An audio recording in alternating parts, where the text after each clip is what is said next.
My granddaughter, Sarah, insisted we go to the new restaurant. "It's high concept, Grandma," she said. The place was all white walls and cold, silent stones. The food was beautiful, presented like art, and it was bland. I knew how to fix it. I have always known how to fix bland food. But in a place like Aperture, fixing it, I would soon learn, was a public sin. My granddaughter Sarah had insisted. "It's my birthday, Grandma," she said, "and Aperture is the place to be. You have to see it." She was right. I had to see it. It was not a restaurant. It was a museum for silence. The walls were stark white, so white they hurt my eyes. The tables were slabs of cold gray stone. There were no flowers, no paintings. The only sound was the careful metallic click of expensive silverware on heavy plates and the hushed, reverent whispers of the other diners. "It's minimalist," I said to Sarah. She smiled, a little nervous. "It's high concept, Grandma." A young man who looked more like a scientist than a waiter handed us menus. The pages were thick, with only 3 or 4 words on each. Earth, sea, air, essence, memory, deconstruction. "I'll have the sea," I said politely. Sarah ordered the earth. The dish that arrived was beautiful, I suppose. It was a wide black bowl with a small puff of white foam in the center. A single bright orange fish egg sat on top. The waiter presented it with a flourish. A deconstructed seafood foam with elderflower essence. I looked at Sarah. She was already taking a picture with her phone. I dipped my spoon into the foam. It tasted thin. I smelled it, flowers, faintly like old soap. I tasted it again. No salt, no sea, just a cold, flowery bitterness. I looked at Sarah. She was carefully eating her earth, which appeared to be a mushroom balanced on a smear of green paste. "How is it, Grandma?" "It's an experience," I said. But it was not food. My hands, my old knotted hands, knew what this needed. It needed life. It needed the ocean. I tried to catch the waiter's eye. He was busy explaining a smoke infusion to the next table. Finally, he passed. "Excuse me, young man," I said quietly. He stopped, his face a mask of polite efficiency. "Yes, madam? Could I trouble you for a small wedge of lemon? And perhaps just a pinch of salt?" The waiter's face froze. He looked for a second, like I had asked him to set fire to the curtains. "Madame," he said, his voice dropping even lower, "that is not the chef's intention. The dish is balanced, I understand," I said, "but I would still like—" "It is not possible, madame." He bowed, a short, stiff gesture, and was gone. I looked at Sarah. She was sinking into her chair, her cheeks turning red. "Grandma, just eat it. Or don't, please," I sighed. "Food should be enjoyed, dear, not just observed." I reached for my old, worn leather handbag on the floor. It had been with me for 30 years. My fingers brushed past my reading glasses, a bundle of tissues, and then they found it, a small, smooth, silver-plated tin. It was smaller than my thumb. I brought it up and cupped it in my palm, hiding it from view. With a quiet click, I opened the lid. Inside, the fleur de sel was white and flaky. I took the tiniest pinch between my thumb and forefinger. I glanced around. No one was watching. I sprinkled the salt over the foam. The foam seemed to settle, losing its stiff-necked pride. Then I turned to my water glass. A thin slice of lemon was floating in it. I carefully dipped the tip of my spoon into the glass, catching a single drop, and let it fall onto the foam. I raised the spoon to my lips. Yes, there. The salt woke it up, and the acid cut the bitter floral taste. Now I could taste the memory of the sea, the faint brine, the point of the dish. I closed my eyes, truly enjoying the first bite. When I opened them, a man was standing over our table. He was young, dressed in a spotless white chef's jacket, and his handsome face was a mask of pure, cold contempt. He wasn't looking at my face. He was staring at my little silver tin. He stood over me, his arms crossed. He was young, with a face that belonged on television, all sharp angles and styled dark hair. He was not looking at me. He was looking at the small, open silver tin in my hand. I calmly placed the lid back on the tin and set it on the table beside my water glass. "Grandma," Sarah whispered, her voice tight with panic. "That's Chef Julian." The whispers in the restaurant, which had been a low hum, stopped. One by one, the clicks of silverware paused. I could feel the eyes of the other diners turning toward our table. The silence was heavy, like a thick blanket. Chef Julian finally raised his eyes from the tin to my face. His smile was thin and sharp. It did not reach his eyes. "Excuse me," he said. His voice was not loud, but it cut through the room. "Madame?" He did not wait for me to answer. He reached down and, with 2 fingers, picked up my plate of foam. He held it up as if it were a piece of evidence. "This," he said, "is not a countryside diner." I looked at Sarah.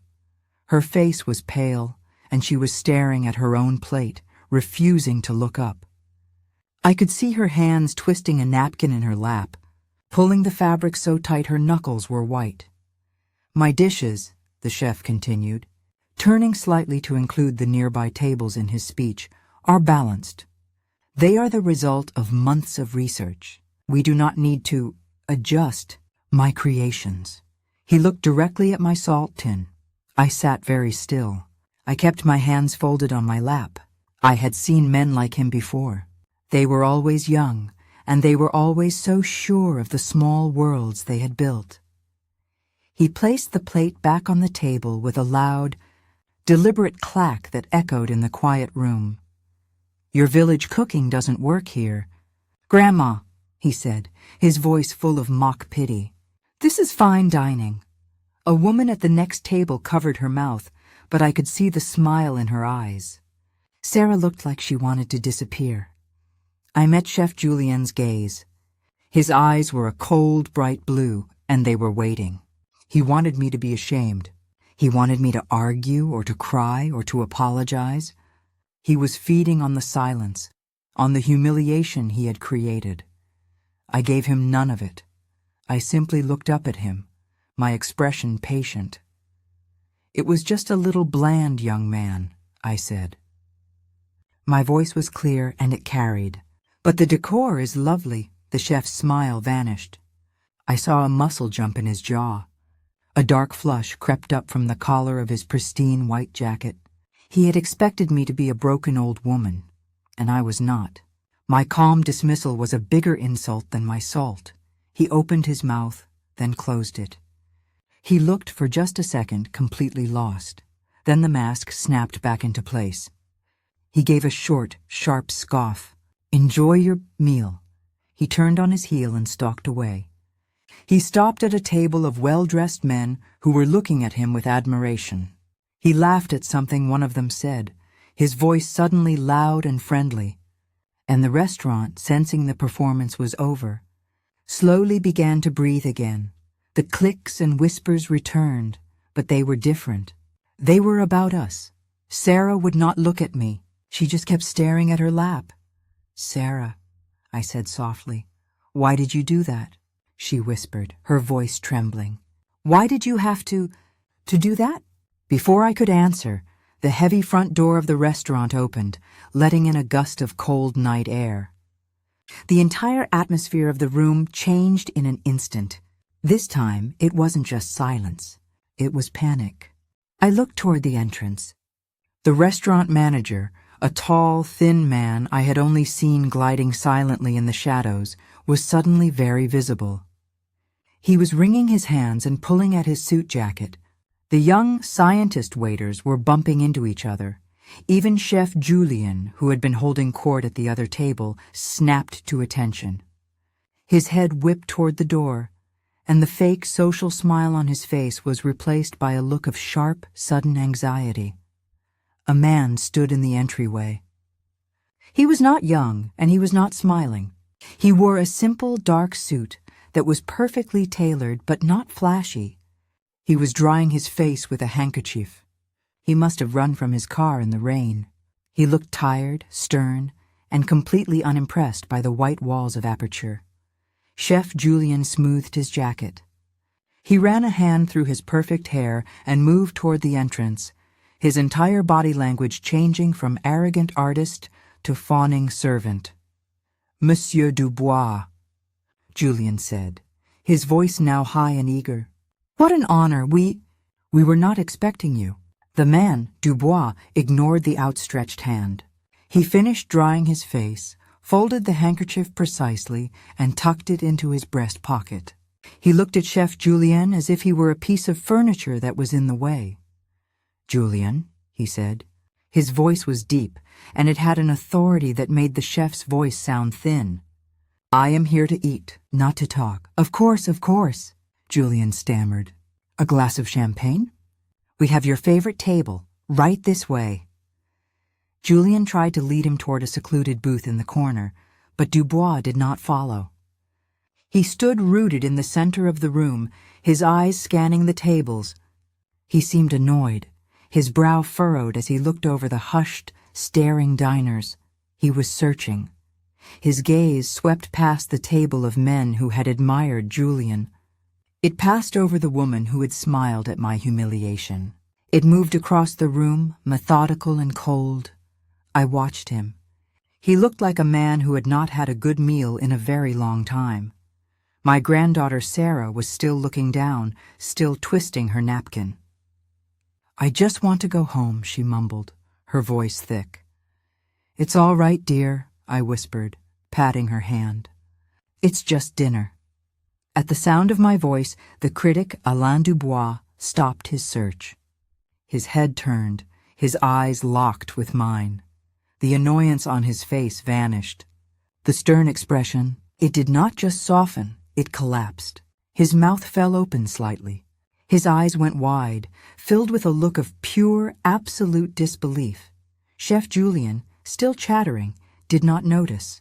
"And for your first course, Chef recommends the air—" "Quiet," Dubois said, not looking at him.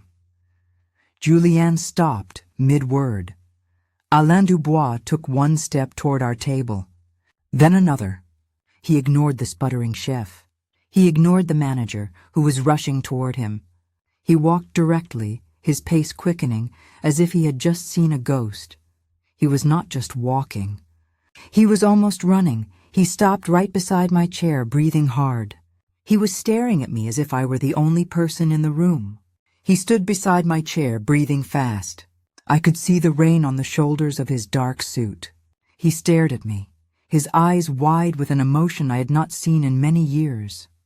"Madame," he said, his voice a low, choked whisper. "Madame Elara?" Chef Julien finally caught up, flustered and annoyed. "Monsieur Dubois, this table is occupied. Please, your table is ready." Dubois did not hear him. He did not look away from my face. "It cannot be," he whispered again to himself. "Hello, Alain," I said. My voice was quiet, but it seemed to break the spell. The critic's stern face crumpled. He reached down, and his hands, which I remembered writing such sharp, careful notes, took both of mine. He lifted my old, work-roughened hands from my lap and held them. "Elara," he said, his voice thick. Then he did something I never expected. Alain Dubois, the most feared food critic in the world, bowed. It was not a small nod. He bent low over our table, a deep, formal bow of respect, still holding my hands. "Madame," he said, "it is an honor." I smiled, a real smile this time. I gently squeezed his hands. "Alain, you have gotten so thin. Are you eating properly?" His laugh was a short, sharp bark of pure joy and disbelief. He straightened up, but he did not let go of my hands. He looked like a man who had just found something he had lost for decades. "Eating?" he said. "I have been surviving. I have not been eating, not really, since—" He looked at my face. "You vanished. Beside him, Chef Julien was a statue of confusion. His face was a picture of warring emotions. He was annoyed that his most important guest was being distracted. He was confused as to why, and he was furious that the village grandma was the center of it all. Monsieur Dubois, Julien said, forcing a laugh. You know this. This woman? Dubois turned his head. The joy on his face vanished, replaced by a cold fire I remembered well. He looked at Julien as if he were a fly in his soup. Know her? Dubois said. He finally dropped one of my hands, but he kept hold of the other, as if to anchor himself. He turned, not just to Julien, but to the entire, silent, staring dining room. Do you people know who this is? He boomed. His voice, his real voice, was not quiet. It filled the white room, bouncing off the walls. Does anyone in this sterile box know who is sitting here? No one moved. The woman who had smirked at me was now looking terrified. Chef Julien took a small step back, his professional smile frozen and unnatural. This, Alain Dubois shouted, pointing a finger at me, is Elara Valentin. A few people blinked. The name meant nothing to them. They were too young, too new. But Chef Julien, his reaction was different. His blood drained from his face. His eyes went wide and his mouth fell open. He knew the name. Her restaurant, Dubois continued, his voice ringing with passion. La Chaîne Dorée. The Golden Oak. It was the first 3-star restaurant I ever reviewed. It was the only review I ever wrote where I had no notes, no criticism, nothing to say but perfection. He looked back at me, his eyes shining. She retired 20 years ago. We all thought she was gone. We all said the industry lost its heart. He turned back to the room, his gaze sweeping over them all, finally landing on the stunned, pale face of Chef Julien. You are all here, Dubois said, his voice dripping with contempt, eating your foams and your essences. This woman, this legend, is the one who defined modern French cuisine. He let go of my hand and jabbed his finger at the young chef. You build your career on foundations she laid down. The room was so quiet, I could hear the hum of the air conditioning. Chef Julien was not moving. He was not breathing. He was staring at me, at my face, at my simple clothes, and then at the plate of foam still sitting on the table, now ruined by my pinch of salt. He looked like he had just seen his own ghost. Alain Dubois did not wait for the staff. He reached for an empty chair from a nearby table, his movements sharp and decisive. He dragged it across the stone floor, the sound of its legs scraping loudly in the stunned silence. He planted the chair at the head of our small table, right between me and Sarah. He sat down, not as a critic, but as a pilgrim. He leaned forward, his elbows on the table, and completely ignored the pale, trembling Chef Julien, who was still standing beside him like a forgotten statue. Ilara, Alain said, his voice now low and intense, all for me. Tell me you are cooking again. Tell me you have a new place. A small one, perhaps? A private kitchen? I will fly from Paris. I will fly from anywhere. Just tell me where. I looked at his face. He was in earnest. This man, who could make or break a restaurant with a single word, was pleading. Alain, I said softly, I am retired. I just cook for my grandchildren now. He shook his head, frustrated. But this... He waved his hand, dismissing the entire white room, the other diners, and Chef Julien himself. This is just theater. It's sterile. It's costumes and lights. It is not food. He leaned in even closer. His eyes found my half-eaten plate of foam, the one I had corrected. He looked at it, then at my small silver salt tin, which was still on the table. He nodded, as if he had just been given a great secret. You, he said, tapping the table with his finger. You are food. You are la chaîne dorée, the warmth, the truth. I looked over at my granddaughter. Sarah was no longer slumped. She was sitting bolt upright, her eyes wide. She was looking at me, really looking at me, perhaps for the first time. The embarrassment was gone, replaced by a look of pure, uncomprehending awe. She was looking at Alara Valentine, not just Grandma. And then there was Chef Julien. He had not moved. He was still standing there, his hands hanging limp at his sides. The blood had not returned to his face. He was ghostly white. I watched him. He was replaying it. I could see it in his eyes. He was hearing his own words, loud and arrogant, in the silent room. This is not a countryside diner. Your village cooking doesn't work here. This is fine dining. He had said these things. To me, to Alara Valentine. He had built his entire reputation on the modern cuisine I had helped to define. He was a student insulting the master, and he had done it in front of the one critic who mattered. His arrogance had been a performance. Now the performance was over, and he was just a terrified young man in a white jacket. He looked from Alain Dubois, who was hanging on my every word, to me, the old woman he had tried to humiliate. His career wasn't just flashing before his eyes. It was evaporating. He could see the reviews tomorrow, not about his food, but about his ignorance, his cruelty. He would be a joke, a footnote in Alain's next column, a story told in kitchens to warn arrogant young chefs.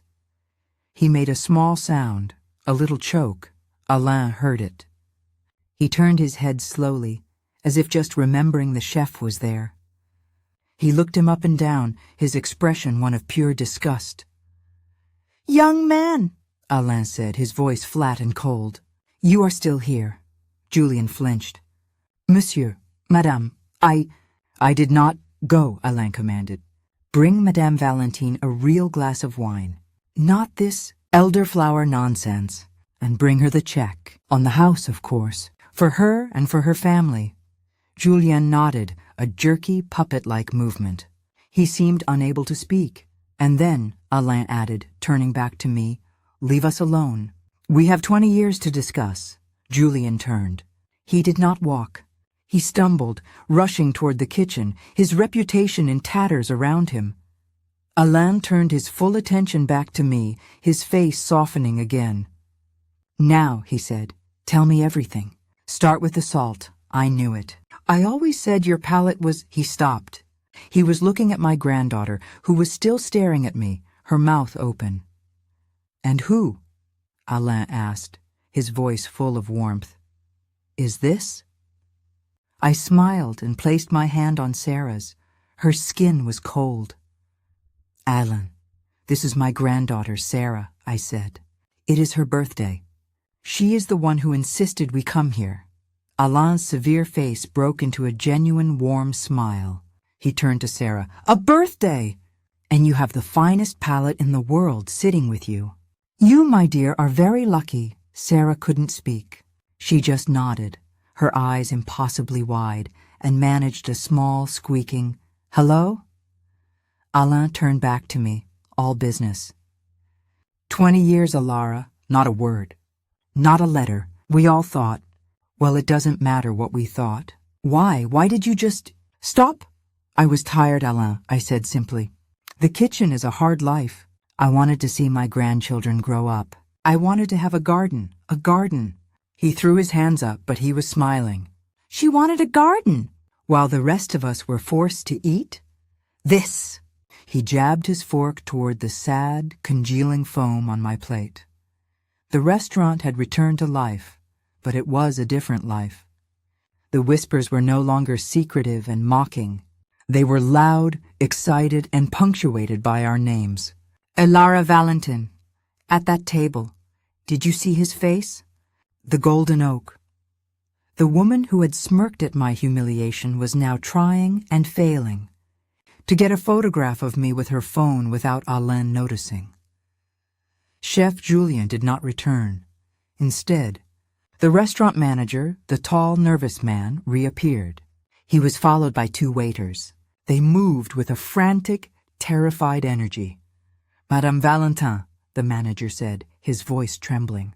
He avoided looking at Alain. A bottle of the 1996 Montrachet, with our deepest apologies and compliments." A waiter poured the wine into new, delicate glasses. I did not even have to look at the label. I could smell the deep, buttery oak, the hint of hazelnut. It was a perfect wine, a wine from my time. The manager then placed 3 small, perfect dishes in the center of the table. "From the kitchen," he stammered. A small token. Foie gras torchon, a gelée of... Alain waved a hand, cutting him off. "She doesn't care, man. Go. We are talking." The manager bowed. He looked like he wanted to apologize again, but he saw the look on Alain's face and simply backed away, disappearing. I took a sip of the wine. It was like visiting an old friend. "This is lovely," I said. Alain leaned in, his eyes sparkling. "He's terrified. Julian is probably in the kitchen, crying or throwing things. I know him. All of them. They have technique. They have art, but they have no soul, no heart." He gestured to the new dishes. "They think food is about surprising you. Little explosions, powders, gels, they forget. Food is not about surprise. It is about recognition. It is about memory. It is about feeling full," I finished. Alain laughed, a deep, full-bellied laugh that shocked the silent room. "Yes, exactly. You always said that. A man who leaves my restaurant hungry is a man I have insulted." He and I talked. We talked about old friends, old kitchens. We talked about butter.